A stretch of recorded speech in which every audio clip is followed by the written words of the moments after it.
penetrating and perfect Dharma is rarely with even in 100,000 million kalpas, yet to see and listen to remember and accept. I vow to taste the truth of that.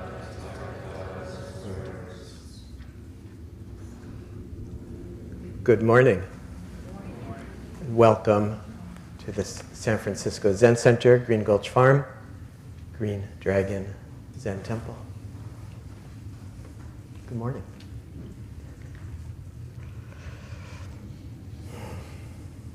I went a few weeks ago to the Museum of Modern Art to see the Ruth Asawa exhibit, kind of a brilliant artist who was turning everyday objects into art. And there was a quote from her that I saw on next to one of her paintings. And it was instructions to her students that said, draw what you see, not what you know. Draw what you see, not what you know. And that's really stayed with me, and I thought, in a way, it's a good saying, or almost a definition of Zen practice. Live what you see. Live what you see, not what you know. So I wonder right now, what are each of you seeing? What do you see? What do you see? I mean, you might even just look around. Look around. What do you see? And can you let go of what you know, right? So maybe often what we know is, scanning for threats or internal critic or all kinds of ideas that we have. So this practice, I think she's encouraging this practice of letting go of the usual scanning that we might have, and the possibility of just being here, maybe here with a sense of curiosity, and maybe even with a sense of wonder. What will happen? What will happen here in this time that we have together here in this amazing old barn, now meditation hall? And I often, in trainings and teaching that I do, whether it's in the Zen world or in the business world, I often like to start with two questions. What brings you here? And what really brings you here? And the what brings you here is generally what I think of as the small mind question, right? The what brings you here?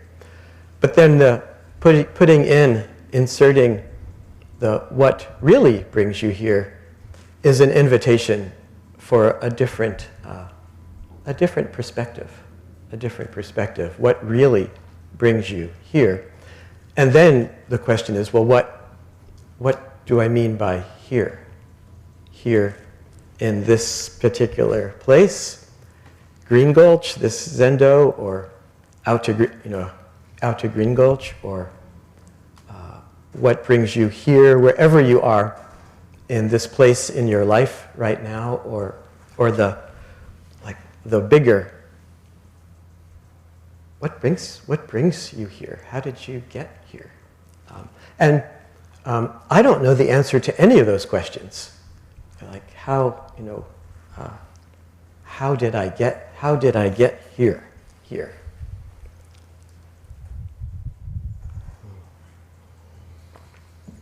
I first landed at the San Francisco Zen Center when I was 22 years old.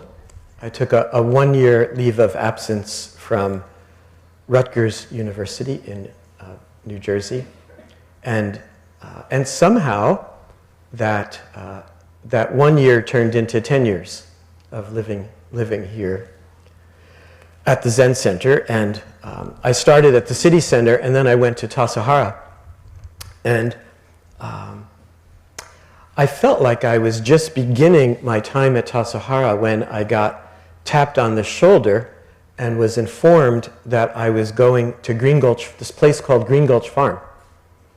And I responded that I didn't want to go to Green Gulch.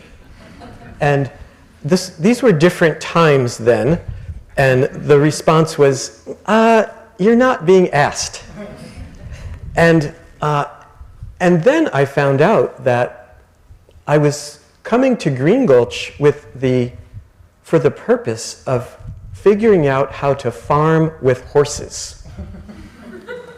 And I was certain that somehow someone had misread my resume.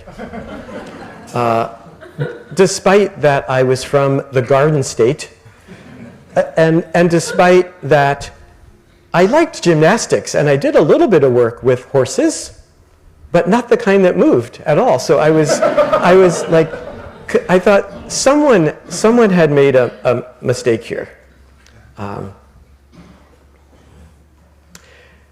And yet, here I am. And here each of you are, however you answered the what brings you here. And what I want to talk about this morning is the power of and yet. Interesting, right? And yet. Whatever we might say about what brought us here, or what we like or don't like, there's generally an important perspective, some other perspective, and yet. And I want to read two of my favorite and yet quotes from the Zen tradition. And the first is from Dogen, and this is how he begins his instructions for meditation practice. He says, "The way is basically perfect and all-pervading. How could it be contingent upon practice and realization? The whole body is far beyond the world's dust. What is the use of going off here and there to practice?" And then the next sentence is, "And yet, if there is the slightest discrepancy, the way is as distant as heaven from earth. If the least like or dislike arises, the mind is lost in confusion."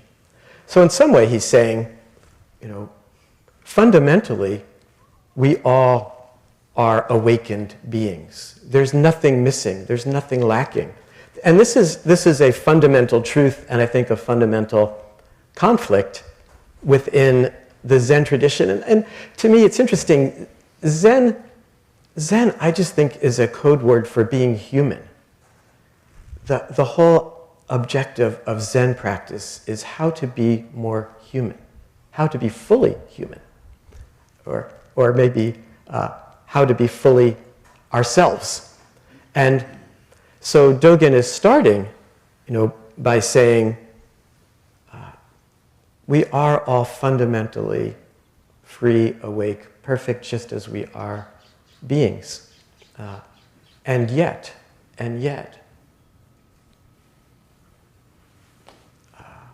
if the least like or dislike arises, we're lost, right? So, and yet, we are easily, we're easily distracted. We're easily looking for what can go wrong, or fantasizing about what might go right. We're doing anything but, going back to the Ruth Asawa quote, anything but just seeing what's here. One of the common phrases that our founder of these temples, Suzuki Roshi, used was seeing things as it is. And I think that's what Ruth Asawa was suggesting by her statement about draw, or as I'm saying, live what you see, not what you know. Yeah, so, and yet, so you could say there's an awful lot of suffering in the world right now, and yet there's a tremendous amount of beauty and amazing, wonderful, beautiful things that are happening. There's so much to do. There's so much to do, and yet we can stop and enjoy this breath and enjoy this life. So one of my other favorite and yet quotes comes from Suzuki Roshi, who said, "Every existence in nature, every existence in the human world, every cultural work that we create is something which was given or is being given to us." Right? So everything was given to us. But then he throws in the and yet, everything is originally one. We are, in actuality, giving out everything. Moment after moment, we are creating something. And this is the true joy of life. So here I love the, Zen practice, and maybe human practice has a way of kind of pulling the rug out from under us, right? This, every existence was given to us. I think we can kind of get that, right? Everything, right? This air, this wood, these hands, this body and mind. It's all gift. It's all gift. And I think that's seeing that it's all gift. But then the second part of Suzuki Roshi's statement is, and yet, everything is already fundamentally one. And therefore, we are always in the act of creating something new. We don't know. We don't know what will happen next. There's this sense of to me, the and yet is stepping in a very powerful, wonderful way to this sense of not knowing. Originally, as I was putting this talk together, the title was going to be "Horses Don't Get Stuck in the Mud, and Yet." And this was based on, right, so I did end up, despite my resistance, I ended up here working with the horses. These two 1,800-pound Percheron horses that Zen Center had purchased, and I arrived and basically said, "Here, figure it out. Figure out how to farm with these animals." And it was actually 3 years of some of the most wonderful, fantastic learning part of my life, being here and getting to know those animals and learning from those animals. Of course, we also had cows. Every morning, I would milk a cow and bring a bucket of fresh milk out to the... And that lasted until we realized that in order to get milk, the cow needs to be pregnant. And that means something is going to happen. And when that happened, when this little calf showed up, that was no, we can't do this. This was something beyond. It didn't feel right. But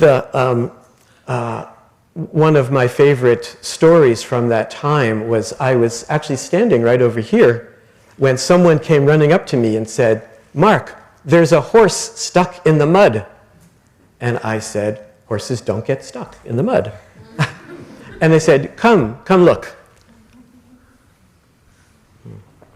And I went over where the Wheelwright Center is now on the other side of the kitchen, where there is we used to have the horses out there to feed and to pasture. And there's a small pond there that was mostly dried up and was mostly mud. And apparently, one of our horses, Snip, went in to get a drink of water and was not quite being careful enough and slid and slid and slid and was up to her head in the mud, this 1,800-pound horse. And the next thing that I remember, the scene I have seared into my mind, is Green Gulch fire hoses wrapped around the butt of this horse, 20 or 30 people from Muir Beach Fire Department, and all of the students, all little by little, yanking on this fire hoses, and I was in the mud holding onto the horse's head, and little by little we got the horse out. So horses don't get stuck in the mud. And yet they, they do. And I think this and yet is really all about perspective taking. And it's really hard. It's hard, almost impossible not to get embroiled in political conversations these days. And I really do not want to go there. But it's impossible not to, in a way. And it's okay. Especially, I think, from the perspective of perspective taking and from the perspective of impermanence and change and emptiness. This is where I wish somehow, maybe part of our job is to insert a bit more sense of seeing what is and not so much what we know, or seeing the world more as it is, seeing our own perspective and other people's perspectives, but from including a sense of self and selflessness, and the fact that of change and impermanence, that we really don't know where this is all going to lead. We know there's a good deal of pain and suffering now, and I think I've been studying history, and it seems like there's been a good deal of pain and suffering at least for the last 400 years in our country. But this sense of perspective taking. And there's a beautiful Zen poems about perspective taking, right? When the wind stops, flowers fall. When the bird sings, the mountains become more calm, right? When the wind stops, the flowers fall. So flowers are not supposed to fall when they're supposed to fall when it's windy, right? It's not supposed to be that way. And when the bird sings, it's something about the sound of the bird that allows us to have a feeling of the mountains becoming more calm. And I think so much of Zen practice, this practice of perspective taking, this practice of acknowledging that we each see the world through our own particular lens. There's one image is that we humans are like a frog at the bottom of a well looking up, right? And that we only see this much. And I think this is part of the second half of Dogen's, right? And yet, how can we train ourselves to see more clearly, more widely? How can we acknowledge that we can't help but see through our own lens? But how can we see through other people, at least aspire to see through others' lenses? How can we see even through the lens of a frog, or of a tree, or of a rock? I was out in the wilderness up at the Trinity Alps last week. And I was sitting next to a a tree at the base of a lake. And this tree seemed to have like 5 or 6 big root patterns, all beautifully, gracefully going into the lake at the bottom of this tree. And I was like, what is the perspective? What is it? You know, we take things so much for granted about, like, even a tree. And when I got home, I asked my friend, my new friend, ChatGPT, I asked, what is happening in a tree that I am not aware of? And it said, oh, there are so many things happening in this tree. You have no idea. And it listed 5 separate categories of cell growth and regulation and photosynthesis. And we just go, we look at, you know, it's like, we look at it and we think it's just a tree everywhere. And we have no idea what's going on inside of it and all of the wonder and amazement that is happening. And of course, the same is true in us, right? And people around us, right? The miracle that we each are, you know, that our hands and bodies and minds are, right? So this, you know, we're all very ordinary. We're all very ordinary human beings, and yet, I think this is the great and yet. One of my, during the 3 years that I lived here working with the horses, I learned to weld and to sew harness, and I had a welding teacher named Harry Roberts. Harry was a Irishman, PhD agronomist, thought to be one of the most knowledgeable people on the planet about California native plants. And Harry was my welding teacher. And one of the things that he often would say is that the secret of welding is to realize that metal just looks solid, and that all you need to do is apply a little bit of heat to it, and suddenly it's soft and pliable, and you can then bend it and shape it and make it into things that you want to make and use. And of course, then he would kind of smile. This was a metaphor for, he said, our human life is like this as well. Things just look. Don't be fooled. Don't be fooled by what we know. Don't be fooled by what we know. See more deeply. Have the perspective that metal can take many, many forms.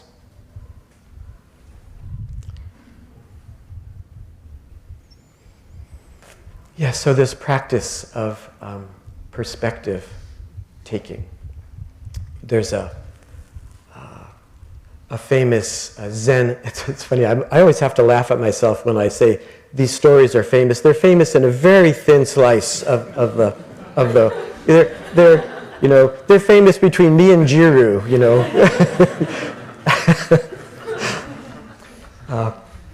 But there is a very well-known story. If you've studied Zen for 20 years, you're sure to know this story. And this story is about a teacher who is giving a lecture like this to a room full of students, and in a challenging way says, don't tell me about before, don't tell me about yesterday or the past, don't tell me about the future. Say something about Zen. And of course, no one says anything. And the teacher looks over the students and says, every day is a good day. Every day is a good day. And I think this is a very beautiful, important, wondrous kind of perspective taking. perspective taking, right? So many, many ways to practice, I think, with perspective taking, and to use, this this and yet.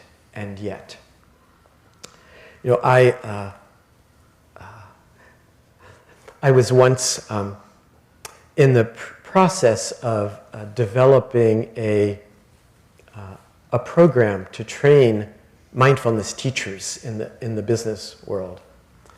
And I went to one of my mentors for some advice about, well, how do you train? What are some elements that are important in training people who want to be teaching meditation, teaching mindfulness, teaching these awareness practices? And one of the things he said that surprised me, he said, make sure that they have an ordeal. Give them an ordeal. That word surprised me. But something about it felt right. And this is, I think, the first noble truth of Buddhism is that there's no avoiding ordeals. There's no avoiding difficulty. We learn from ordeals. We learn from noticing, one person's ordeal is another person's great fun and wonder, or learning situation, or how to not avoid difficulty, how to not avoid the fact that horses do get stuck in the mud, or that we do get asked to do things that we don't want to do, or we do things that we think are going to be great and they turn out not to be so great. Life is filled with ordeals. Sometimes getting up in the morning can be an ordeal.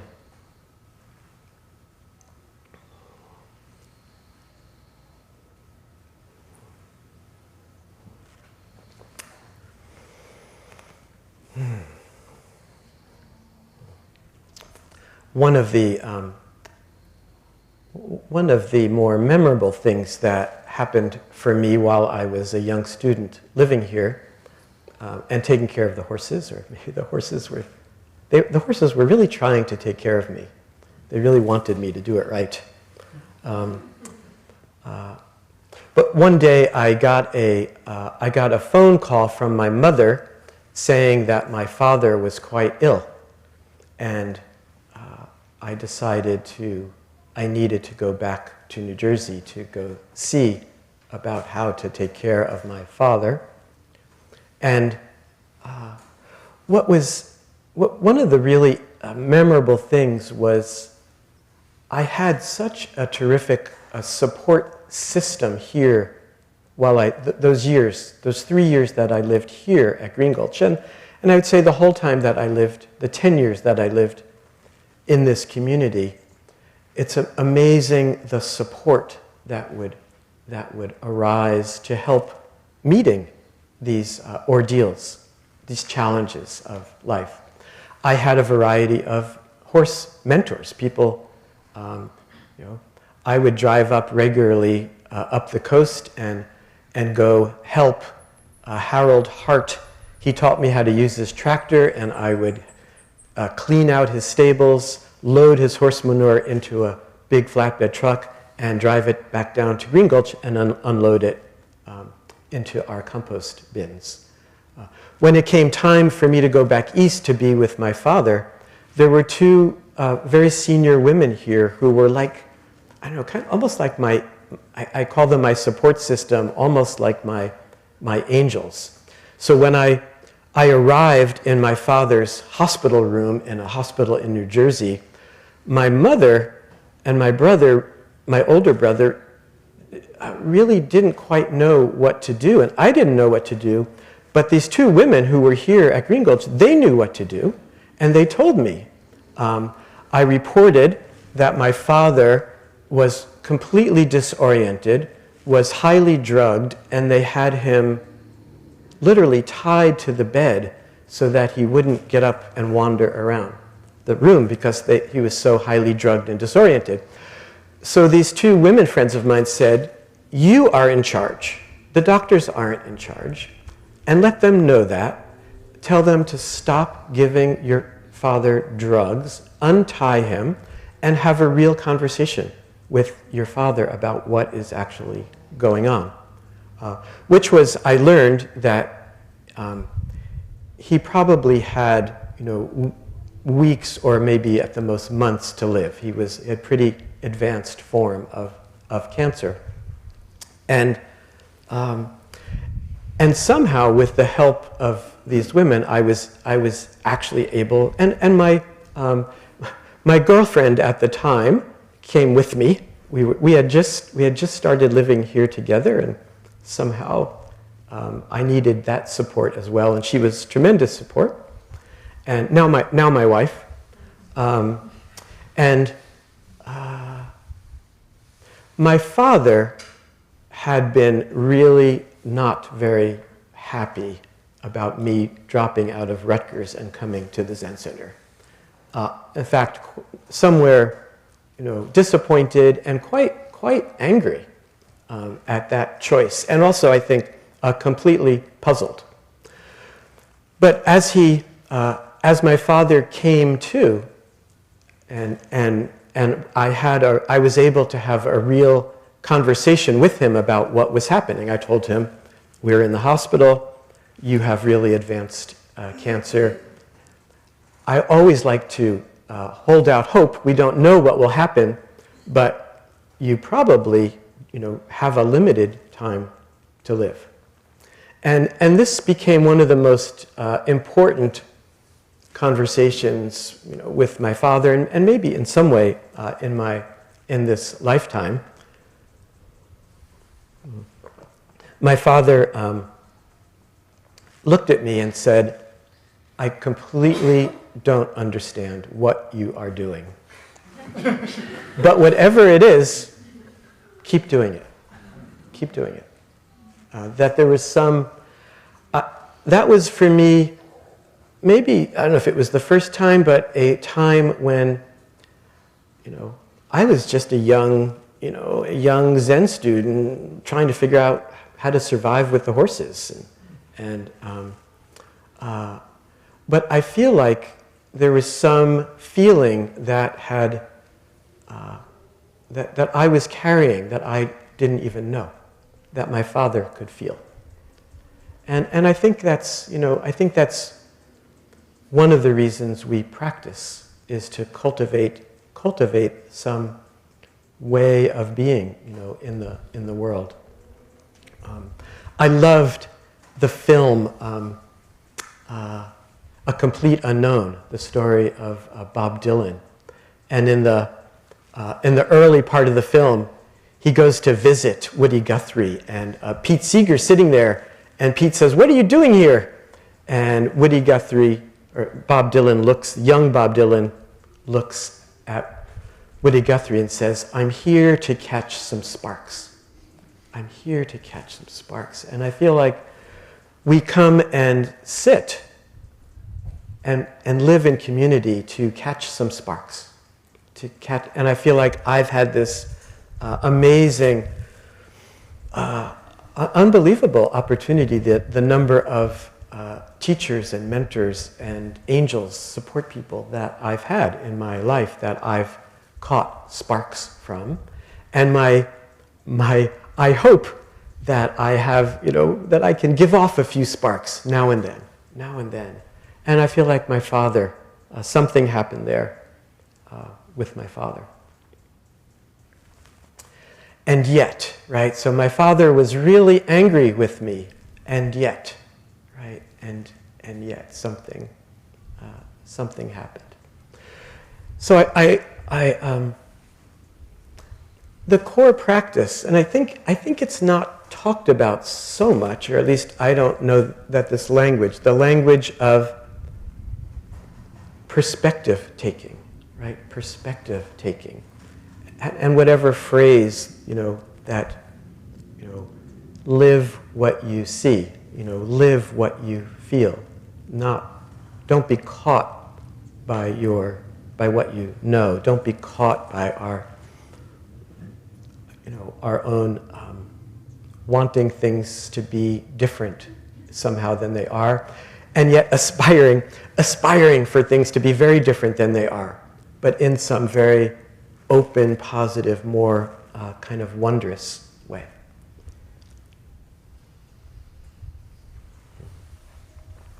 So I was trying to decide if I want to finish here with a poem or a song. And I think I'm going to be greedy, I think, and do both. Okay? Let's do both. So here's the poem I wanted to read. It's a poem about perspective. It's called Things to Think by Robert Bly. Think in ways you've never thought before. If the phone rings, think of it as carrying a message larger than anything you've heard, vaster than 100 lines of Yeats. Think that someone may bring a bear to your door, maybe wounded and deranged, or think that a moose has risen out of the lake and he's carrying on his antlers a child of your own who you've never seen. When someone knocks on the door, think that he's about to give you something large, tell you you're forgiven, or that it's not necessary to work all the time, or that it's been decided if you lie down, no one will die. So lots of perspective. And the song, I'm hoping you'll help me. Please help me. The song is about perspective, and it's about every day. It's like if there were a song to promote every day is a good day. There's maybe a lot of songs like that, but this is the one I happen to know, and it's short, and it goes like so the words are, hey ho, nobody home, no eat, no drink, nor money have we none. Still we will be merry. Okay, let's sing it 3 times. Please join in. Hey ho, nobody home, no eat, nor drink, nor money have we none. Still we will be merry. Hey ho, nobody home, no eat, nor drink, nor money have we none. Still we will be merry. Hey ho, nobody home, no eat, nor drink, nor money have we none. Still we will be merry. Beautiful, right? So I try to make the "and still" could have been "and yet," but it doesn't quite. It has the same meaning. And still we will be merry, and yet, right? We have nobody's home. We have no money. We have nothing to eat, and yet, every day is a good day. I want to open it up for questions. What do you think? How are you all doing? What's happening? Yeah, please. And Tima has a microphone. Questions or comments, reflections? Yeah, anything, please. So I learned 5 years ago that being in the mud was the biggest gift I could ever think of. So when the shit hits the fan, I go in and I just say, okay, what's the lesson? What's the present? Where's the gift? Being in the present. And keep being in the present, and the gift comes out. And you go, and it's so wonderful. I think that attitude will serve you well. Yeah, so it's also good. I learned also I'm perfectly imperfect. Mm-hmm. Perfectly imperfect. Yep. Yes. There you have it. I love your chat prompt for what is going on inside a tree. And I was thinking, you must be amazing when it comes to prompts for ChatGPT. And I'm just curious what your experience of prompting is in that world.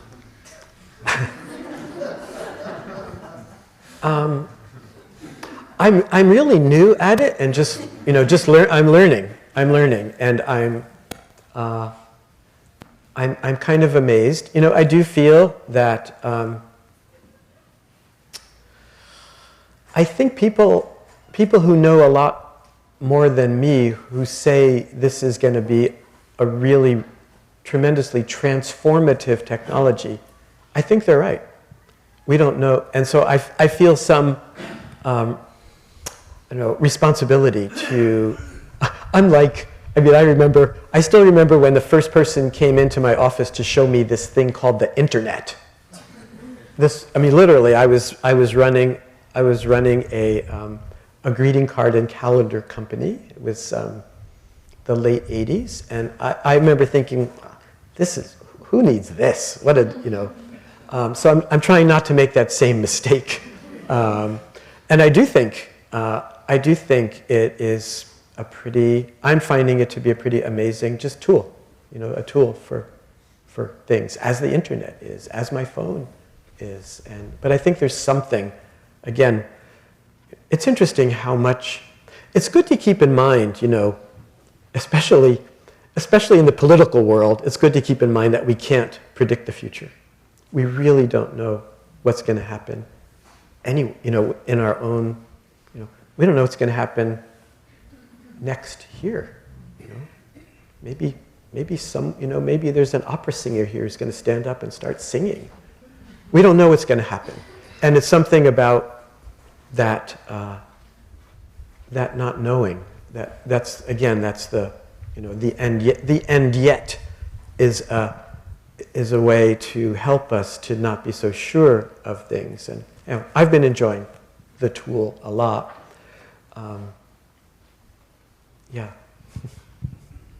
I particularly, I started and ran a greeting card company. So I'm a professional quote collector, and I'm always looking for quotes and things, and it's a great tool for that. So thank you. Yes? Thank you very much for this wonderful lecture about different perspective, because I really feel the lightness in it, and the lightness of not knowing and having different perspectives. And yet, I want to ask, although I heard you say "and yet." We all caught that. Yeah. I can even yeah. And yet, I want to ask, although I know that's not a room for political questions, and yet I think I cannot reconcile that in my own thinking with what I see going on in this country. There I see an enormous, on the side of progressive, so to say, an enormous need for clarity, moral, ethical clarity, and certainty. So my question is how to reconcile this lightness of having different perspectives and the tremendous need for standing up at this very moment in time. Yeah.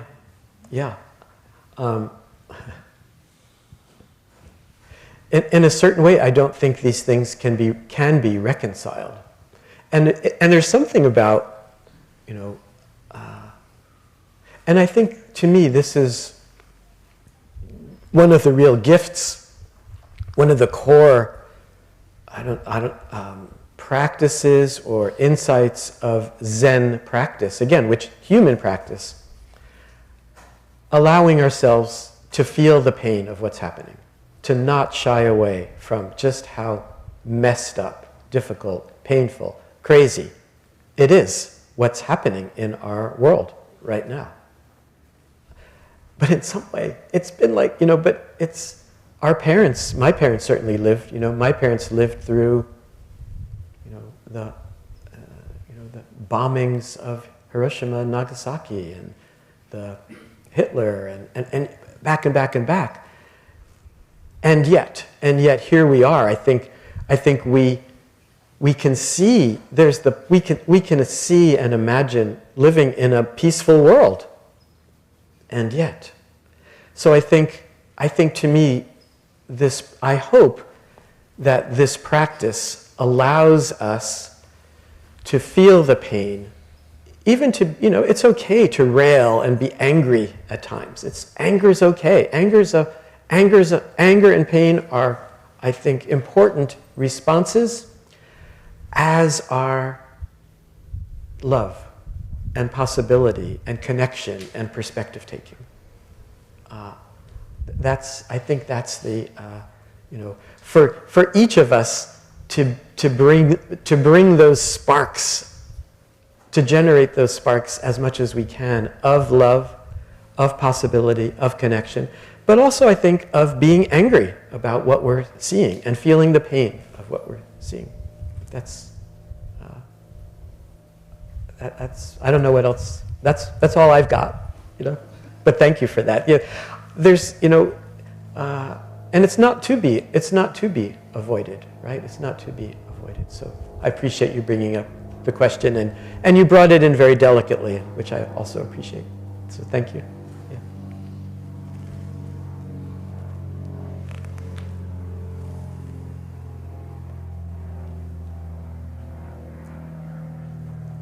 Yes.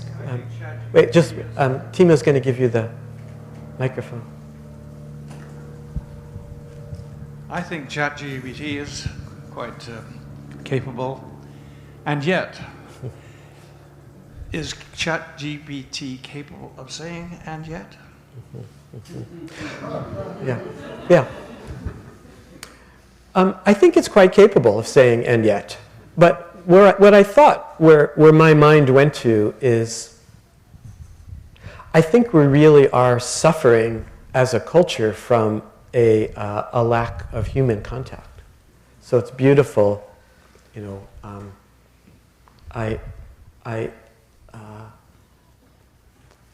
please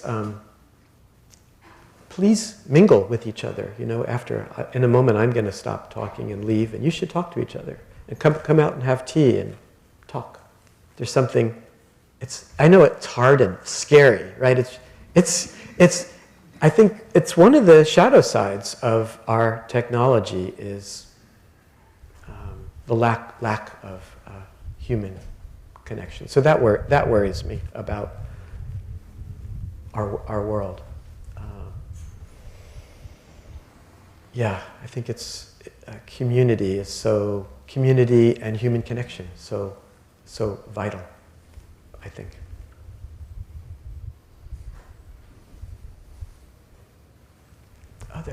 Anything else?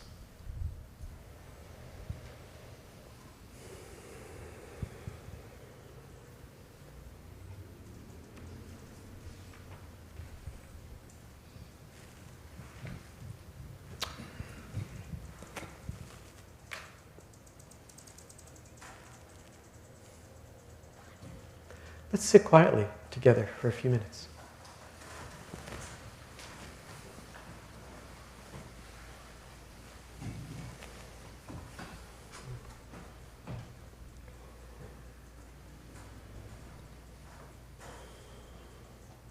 Yeah, just noticing.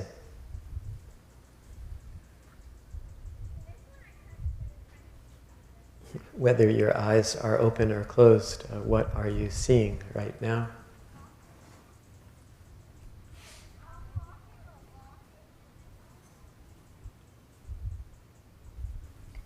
Maybe imagining yourself. Can you picture yourself as a new baby? What was it like? What was it like for you being born into this world?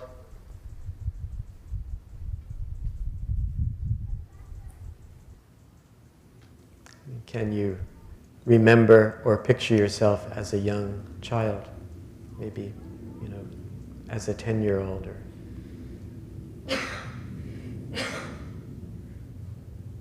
just noticing what comes up as you think about your life as a youngster.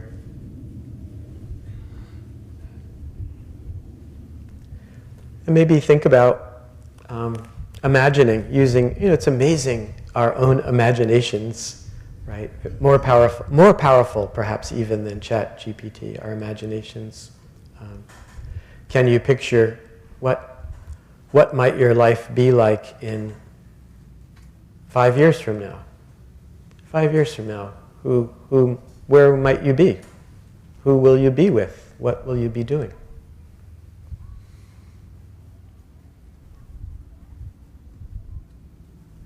Yeah. If you can, whether it's easy or not easy to go there. And then maybe imagining yourself on your deathbed.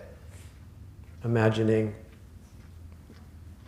you're very old, you've lived a very long and rich lifetime, and you are now know that you don't have long to live. Can you feel a sense of ease and possibility even in that?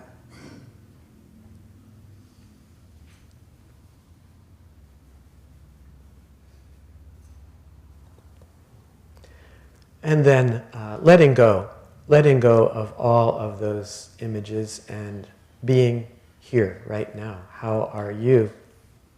How are you right now?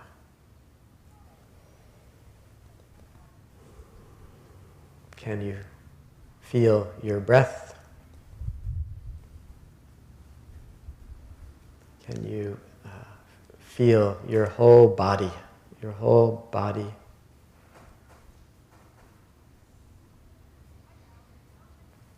And noticing, that we're not limited. We're not limited by these bodies, right? And yet, right? And yet we are, and yet we're not.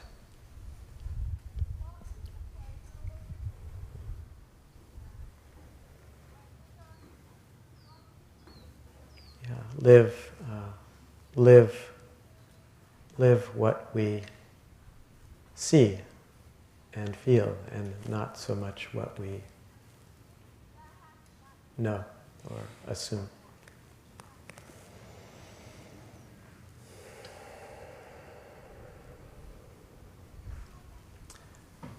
Thank you. I really appreciate a lot your good hearts and your attention, and I'm excited about the muffins.